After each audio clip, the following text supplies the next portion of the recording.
Halo semuanya, selamat datang di Auto Red Max. Porsche yang ada di dekat kita ini bukan Porsche biasa, karena mereka berdua bisa isi bensin dan bisa dicolok listrik. Inilah Porsche Panamera e-Hybrid dan Porsche Cayenne e-Hybrid.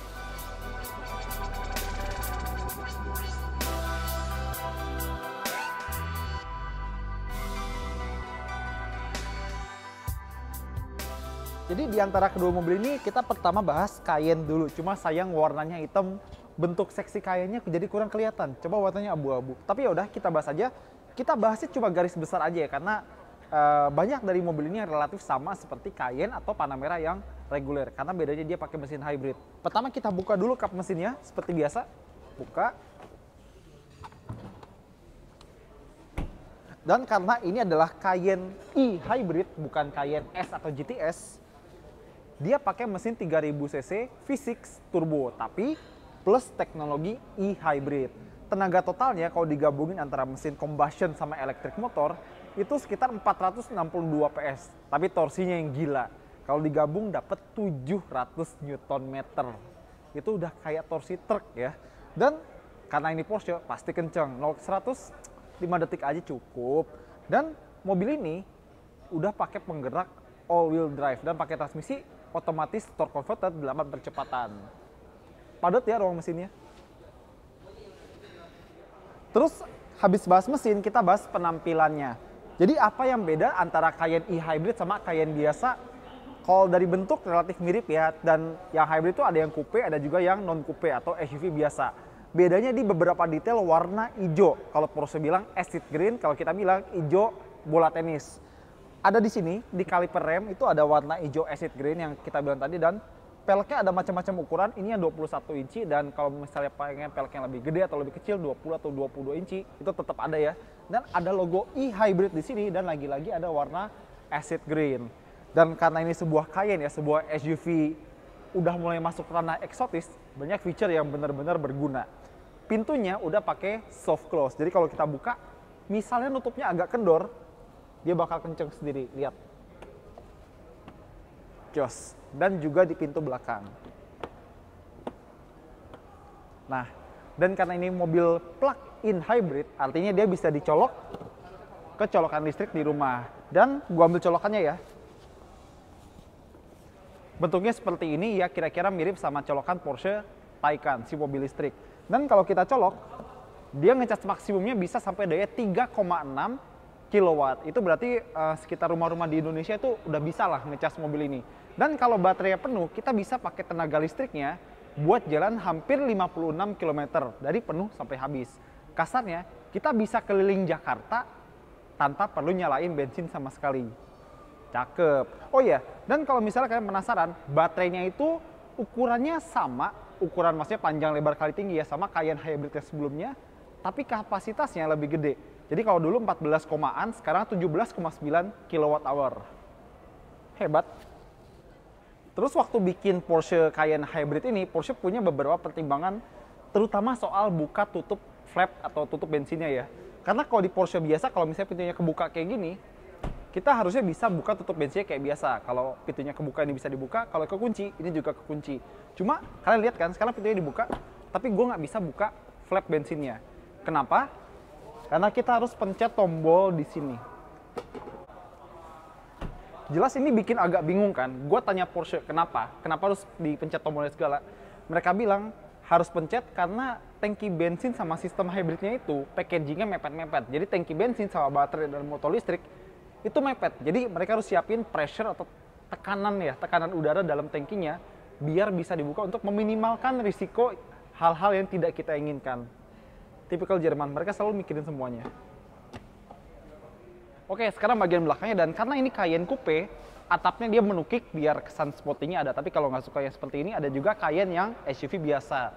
Ada logo acid green lagi di sini, ada warna acid green, dan LED bar-nya benar-benar nyambung dari kiri sampai ke kanan.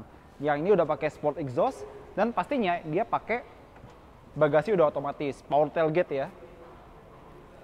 Nah, koper ini isinya kabel buat ngecasnya, dan kabelnya seperti yang kalian lihat tadi ini identik sama punya Porsche Taycan.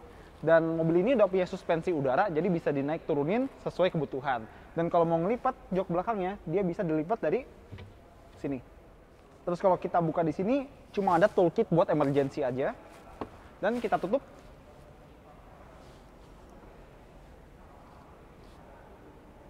Dan buat sebuah SUV, salah satu daya pikat Cayenne Coupe adalah ada spoiler belakang yang bisa dinaik turunin. Kalau kalian lihat mungkin naiknya nggak seberapa jauh, tapi kalau lagi jalan, kalau lagi ngebut, dia bisa naik lebih tinggi lagi. Sekarang kita masuk. Masuk ke interior Porsche Cayenne e-Hybrid. Seperti biasa Porsche, build quality dan pemilihan bahan selalu istimewa. Bagus. Semuanya bagus. Diameter setir kecil, jadi benar-benar berasa sporty, dan pastinya untuk tilt dan teleskopingnya dia sudah elektrik. Ya iyalah mobil mahal. Tapi apa yang berbeda antara Cayenne Hybrid dan Cayenne biasa ada pada drive mode-nya. Nah, jadi di setir ada 4 huruf ya. E, H, S, sama S+. E berarti elektrik. Buat ngejalanin mobil ini pakai tenaga listrik aja. Tadi gue bilang bisa 56 km. Jauh tuh. Terus ada H, ini berarti hybrid. Jadi mesin V6 turbonya sama mesin listriknya itu bekerja sama seirit mungkin atau seefisien mungkin. Kalau mode S itu dia mengutamakan mesin V6 turbonya biar agak ugal lah dikit. Terus ada S+, ini berarti mesin V6 turbonya sama mesin listriknya ini lagi mode ugal. Semua performanya bakal diperas.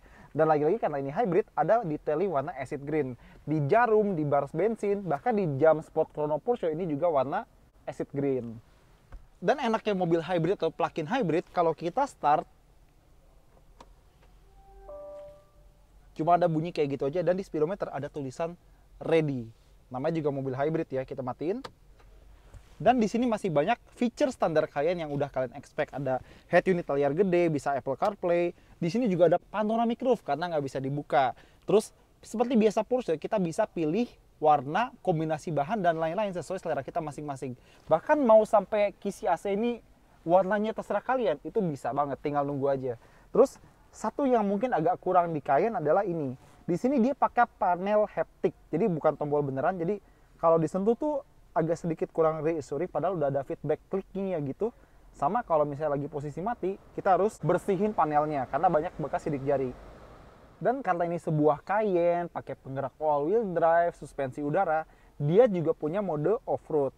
Dan bisa kita pilih misalnya lagi di jalan batu gitu, tinggal pilih rocks. Kalau jalan pasir, sand. Kalau yang berlumpur atau becek, tinggal pilih mud. Sisanya mirip-mirip sama Cayenne lainnya. Bagus lah pastinya. Ke belakang yuk. Oke, masuk ke kabin belakang Cayenne Coupe. Spesialnya Porsche, bahkan di pintu belakang aja kalau kita lihat lantainya itu ada iluminasi logo Porsche. Mobil lain, bahkan mobil mewah lain biasanya cuma di depan, ini di belakang juga dikasih. Porsche memang beda. Oke, duduk. Tinggi gue 178 dan sebenarnya ruang kepala oke, nggak luar biasa, cuma oke aja. Pasti yang Cayenne biasa pasti lebih lega lagi gara-gara atapnya aja sih ini. Ruang kaki bagus, jaraknya enak banget. Ada armrest, cup holder. Dan di sini buat display AC sama mau panas atau mau dinginnya seperti itu ya. Speaker Bose dan kualitas pekerjaan di sini lagi-lagi istimewa. Dan kalau kalian penasaran berapa harganya, Cayenne Hybrid yang ini 3,9 miliaran. Bisa lebih mahal lagi tergantung option yang kalian pilih. Sekarang kita lihat si Panamera. Nah, kalau yang ini Panamera 4e Hybrid, bukan 4S ya, 4. Jadi ini kalau bisa dibilang varian paling bukan murah ya, nggak ada Porsche murah. Varian paling base. Dan mesinnya sama, jadi kita buka dulu.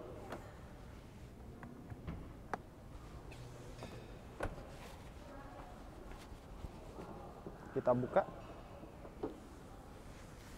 Nah, sama-sama 3000 cc V6 turbo, sama-sama hybrid, sama-sama 462 PS, 700 Nm, tapi ini performanya lebih bagus karena dia lebih kecil dan sedikit lebih ringan meskipun berat-berat juga. 0 ke 100 sekitar 4,4 detik. Anehnya, biarpun Panamera dan Cayenne adalah mobil yang bisa dibilang sama persis, Cayenne ada emblem e-hybrid di kap mesinnya, di mesinnya maaf. Di sini kok cuma polos. Porsche itu biasanya jago, tapi kadang-kadang suka aneh soal ginian. Kenapa? Why? Nah, kita pernah bahas Porsche Panamera sebelumnya, bisa dilihat di sebelah situ. Sekarang lagi-lagi apa bedanya sama yang e-hybrid ini? Lagi-lagi ada warna acid green di rem depan sama belakang. Di dekat pintu ada logo e-hybrid yang ada logo acid green lagi, warna acid green, kamera 360 dan pastinya pintu soft close depan dan belakang. Dan Panamera ini ada 3 model, yang sedan seperti ini, atau yang sedan long wheelbase, atau yang wagon atau mereka bilang sport turismo. Di sini yang buat bensin, di sebelah sana buat baterai. Terus di sini juga ada spoiler yang bisa naik turun. Nah, karena ini Panamera yang sedan, bukan sedan juga sih, bisa dibilang fastback atau liftback ya, pokoknya dia punya pintu ala hatchback. Jadi bukaannya lega, kalau mau ngelipet jok belakang juga bisa, dan ada cover buat privasi barang-barang kita, dan pastinya udah otomatis ya. Dan ada logo Panamera dengan warna acid green lagi. Terus kalau kita ke sebelah sini, ini adalah tutupan buat colokan listriknya. Sama seperti si Cayenne, ngecasnya paling tinggi itu daya 3,6 kW. Baterainya sama-sama 17,9 kWh dan lagi-lagi sama-sama bisa dipakai dari baterai penuh sampai habis itu 56 km. Lagi-lagi bisa keliling Jakarta tanpa bakar bensin, atau bisa jalan dari Jakarta ke Bogor atau Bogor ke Jakarta nggak pakai bensin sama sekali, cukup pakai listrik. Masuk ke dalam Porsche Panamera e-hybrid. Sekarang kita nyalain, dan lagi-lagi karena hybrid, kalau kita nyalain cuma ada suara itu dan ada tulisan ready. Dan seperti kalian yang lihat tadi, itu kan si Cayenne hitam, ini dia coklat dan beige. Karena Porsche itu bisa di custom sesuai selera pemiliknya. Setir lagi-lagi dia udah pasti dari elektrik ya. Dan joknya beda. Yang ini jok semi bucket dengan headrest yang nyatu ya. Dan dia juga dapat head unit yang gede, bisa Apple CarPlay, dan lagi-lagi karena di versi e-hybrid ada detailing acid green di jamnya, di jarum tachometernya, sama di bar bensinnya. Dan aduh, ini Panamera itu kebiasaan adalah AC tengahnya itu diaturnya pakai touchscreen, gak bisa manual kayak begini. Itu yang gue kurang suka dari Panamera. Dan sama seperti Cayenne, ini juga panel sentuh piano black. Jadi kalau misalnya habis dipencet itu kelihatan banget sidik jari ya. Dan meskipun ada haptic feedback, tapi ya agak sedikit kurang natural. Ya gitu deh. Sama karena ini Porsche, build quality bagus, bahan-bahan excellent, jahitan rapi. Dan bedanya sama si Cayenne Coupe, dia ada sunroof yang bisa dibuka kaca depannya. Ya udah cukup lah demonstrasinya. Dan dia juga ada ambient light dan ya semua yang kalian bisa expect dari sebuah Panamera. Kita lihat ke belakang yuk. Masuk ke belakang Porsche Panamera. Mungkin buat yang mengincar kemewahan ya, mungkin akan menganggap kalau S-Class atau BMW 7 Series itu lebih wah dan lebih teknologi gitu. Tapi orang yang beli Panamera itu pasti pengen ngerasain sensasi sport ala Porsche. Baik lagi disupirin maupun pas lagi nyetir. Nah, kalau lagi disupirin, kita bisa lihat bahkan jok belakangnya itu sporty banget dan ada emboss logo Porsche di headrestnya. Untuk space, tinggi gue 178 ya, karena ini sedan dan atapnya agak menutup kick. Headroom ya pas-pas aja, kalau mau yang bagusan dikit, sport turismo. Dan ruang kaki, oke. Di sini ada AC yang syukurlah ngatur arah hembusannya itu manual pakai tangan. Porsche harusnya begini buat AC depan. Bisa ngatur dari sini dan ada armrest. Ini kuncinya, ada cup holder. Kita keluar yuk. Nah, kalau kalian penasaran harga Panamera Hybrid yang ini 4,19 miliar rupiah. Oke, jadi apa kesimpulan kedua mobil ini? Sebenarnya kalau boleh dibilang Porsche Indonesia itu agak lucu. Orang biasa yang nge-launching hybrid dulu, baru yang listrik. Nah, Porsche malah si Taycan dulu yang full listrik, baru hybridnya. Kenapa? Karena mereka ngeliat, wah ternyata Taycan lumayan laku di sini buat sebuah Porsche. Akhirnya mereka berani buat ngeluarin versi hybrid dari Cayenne dan Panamera. Jadi ini pilihan buat customer Porsche yang masih agak-agak apa ya, belum 100% trust sama full elektrik, tapi pengen ngerasain mobil listrik kayak gimana. Jadi ini pilihan yang lebih aman dan lebih reasonable karena bisa isi bensin dan juga bisa colok listrik. Jadi kalau pengen jalan jauh bisa, pengen ngirit juga bisa. Oke, itu aja dari kita. Thank you banget udah nonton. Jangan lupa jempolnya, komentar, dan subscribe. Dadah!